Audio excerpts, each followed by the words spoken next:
बाप रे, इतने सारे जूठे बर्तन को धोकर मेरी हालत खराब हो गई है। ऊपर से तेज धूप आ रही है, सीधा आंखों में लग रही है। भाभी, ये पवन ने उल्टी कर दी थी, इस टी शर्ट को भी साफ कर देना, इसकी बदबू की वजह से मैं धो नहीं पाऊंगी। अरे भाभी, जब पवन की शर्ट साफ करेंगी तो मेरी माँ जी का और नंद जी का सूट और साड़ी है, इन्हें भी साफ कर देना और मेरी सैंडल धो देना, यहाँ गाँव की मिट्टी से गंदी हो गई है। ठीक है दीदी, आप रख दीजिए, मैं साफ कर लूंगी। तभी बाकी दोनों की तरह तीनों नंद भी अंदर कमरे में जाकर फर्राटे पंखे के सामने लेट जाती हैं और बच्चे ऊधम मचा रहे होते हैं। बाकी परिवार वाले भी किचकिच कर रहे होते हैं, कुछ सो रहे होते हैं। रूपाली गर्मी में बर्तन धोने के बाद कपड़े साफ करने लगती है। हद हो गई है, इन 15 दिनों में मैं बहुत परेशान हो चुकी हूँ। पांचों दीदी तो बिल्कुल भी नहीं समझती, बस हमेशा अपने मन की करती हैं। ये नहीं देखती कि दूसरा इंसान कितना परेशान हो रहा होगा। एक कमरे में पांचों नंद के परिवार वाले आकर रह रहे हैं, एक ही कमरे में इतने ज्यादा लोग, और गर्मी की वजह से कमरा भी ना भट्टी जैसा रहने लग गया है। आखिर रूपाली के घर उसकी पांचों नंद के पांचों परिवार वाले रहने क्यों आए थे? इतनी गर्मी में रूपाली इन सबको क्यों झेल रही थी? पूरी बात क्या है, आइए जानने के लिए कहानी में कुछ समय पीछे चलते हैं, जहां मई की बेहद लू जैसी गर्मी में रूपाली का बहुत बुरा हाल था। धूप में बैठकर गेहूं साफ कर रही थी। केशव अपने खेत में खेती कर रहा था। तभी अचानक से उसकी बड़ी नंद रश्मि अपने बच्चों के साथ आ जाती है। भैया भाभी, सरप्राइज, देखिए कौन आया है, मेरे दोनों बच्चे गोलू मीनू।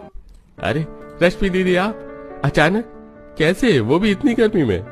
अरे इतनी गर्मी है तभी तो आना पड़ा। मेरा मतलब मेरे दोनों बच्चों की छुट्टी पड़ गई थी, तो मैंने सोचा बच्चों को मामा मामी के पास गांव में घुमा देती हूँ, वैसे भी कभी आना जाना नहीं हो पाता। रश्मि दीदी, आपने अच्छा किया आप आ गई, लेकिन भैया जी को साथ में नहीं लाई। अरे उनको साथ में नहीं लाई तो क्या हुआ, आप चिंता मत कीजिए, इस गर्मी आपको फुल एंटरटेनमेंट मिलेगा। आपकी चारों नंद अपने अपने परिवारों के साथ आ रही हैं।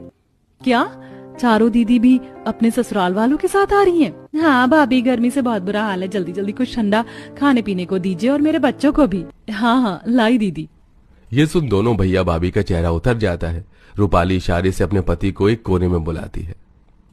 केशव जी, अब तो इतने सारे लोग आ रहे हैं, उन सबके खाने के लिए तो मुझे सारा गेहूं लग जाएगा और कुछ दिनों बाद हमें और राशन चाहिए होगा। गर्मी में सबके रहने का इंतजाम कैसे होगा, और वो लोग भी आते ही होंगे। देखो तुम परेशान मत हो, मैंने कुछ पैसे जोड़ कर रखे हैं। राशन खत्म हो जाएगा तो वो पैसे काम आ जाएंगे। मैं अभी बाहर से ढेर सारी नींबू और कुछ ठंडे फल ले आता हूँ। बच्चे आएंगे तो सब खा लेंगे, इतना खाना खाने की जरूरत नहीं पड़ेगी। और तुम कुछ ऐसा बना लो जिससे सबकी पूर्ति हो जाए। जी, मैं दाल चावल भुजिया बना देती हूँ।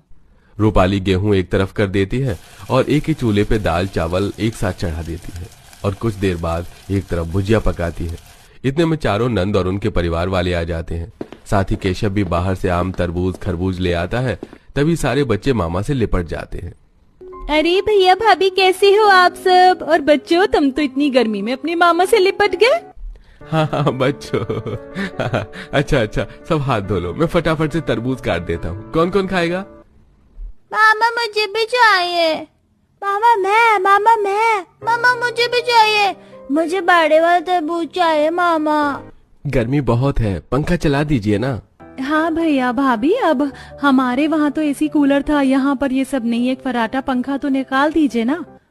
क्या भैया भाभी, अभी तक एक कमरे के घर में रह रहे, उसे बनवा लेते तो हम सब और आराम से रहते।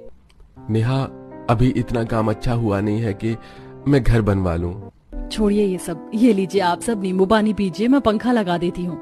अरे भाभी, क्या 2 रुपए वाला नींबू पानी पिला रही हूँ? पता है ना, हम सब शहर से आए, कोल्ड ड्रिंक तो मंगवा देते। आपको दिखता नहीं है, मेरे और कीर्ति दीदी के साथ सास ससुर और नंद आए हैं। वो कोल्ड ड्रिंक। कोई बात नहीं रूपाली बेटी, कोल्ड ड्रिंक तो हम सब वहाँ पीते रहते हैं, नींबू पानी ही सबसे बढ़िया होता है। चलो बच्चों, तुम सब भी पी लो। रूपाली बेटा, तुम्हारा ससुराल एक कमरे का है, हम सब यहाँ पर ऐसे आके तुम रह तो पाओगी। हाँ भाभी, आपको कोई दिक्कत तो नहीं कि मैं भी आ गई? अरे आप सब निश्चिंत रहिए, कमरा एक है लेकिन बड़ा है, हम सब आ जाएंगे। तब रूपाली फर्राटा पंखा लगा देती है। इसके बाद सब हवा में बैठकर खाना खाते हैं। 3-4 घंटे तक सबका खाना पीना और बच्चों का ऊधम चलता है, जिससे रूपाली को सफाई करनी पड़ जाती है। फिर रात को सबके सोने का समय आता है। गर्मी से सब परेशान हो रहे थे। ऐसे ही दिन गुजरते हैं। घर का जितना भी राशन होता है, पांचों नंद के परिवार के आने की वजह से वो भी खत्म होने लगता है, जिसकी वजह से उन्हें राशन की दुकान से उधारी भी करनी पड़ जाती है।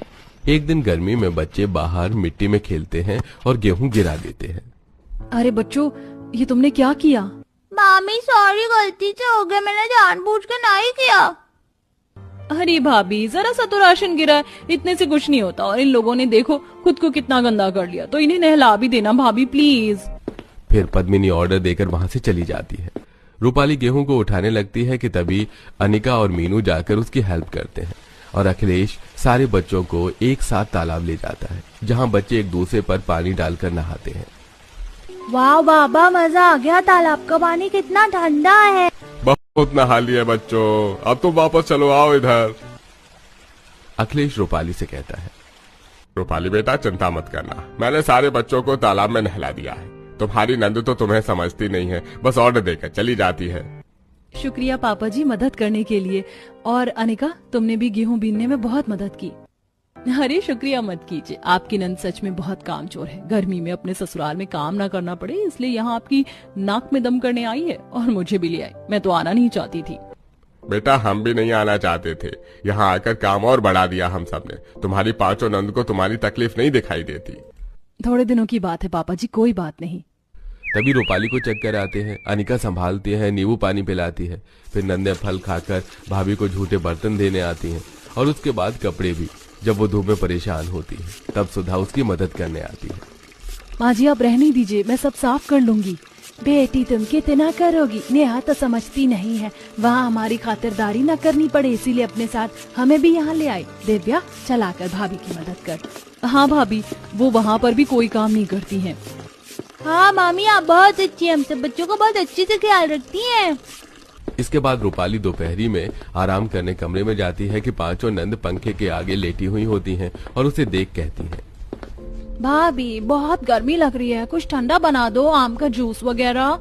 हाँ भाभी, आज रात को खाने में शाही पनीर मटर पनीर कुछ बना दो। ये दाल चावल भुजिया पापड़ कब तक खिलाओगे? हम अपने घर में ऐसा खाना नहीं खाते थे जैसा यहाँ खा रहे हैं। और आप इतने ऐश पे रह रही हो, मम्मी पापा भी नहीं है आपको तो कुछ कहने के लिए। कम से कम हमारा तो ढंग से गर्मी की छुट्टियों में आदर सत्कार कर लीजिए। मेरे सास ससुर के सामने भी आप ऐसा खाना बना कर दे रही है। हाँ भाभी, मेरे पति को भी यहाँ पर ऐसा खाना खाना पड़ता है।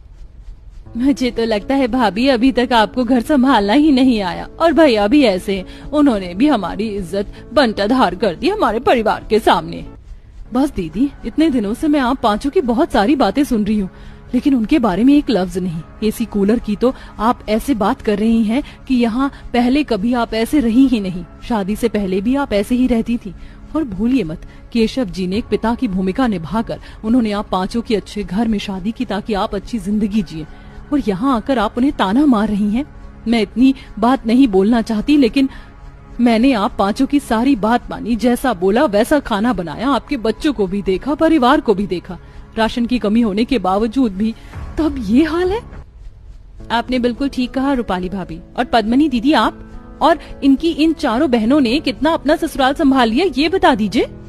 वही तो, ये पांचों नंद अपना ससुराल अच्छे से संभाल रही होती तो काम चोरी से यहाँ नहीं आती और हमें तो बिल्कुल नहीं लाती। फिर भी रूपाली बिटिया ने कितनी अच्छे से हम सबकी खातिरदारी की है।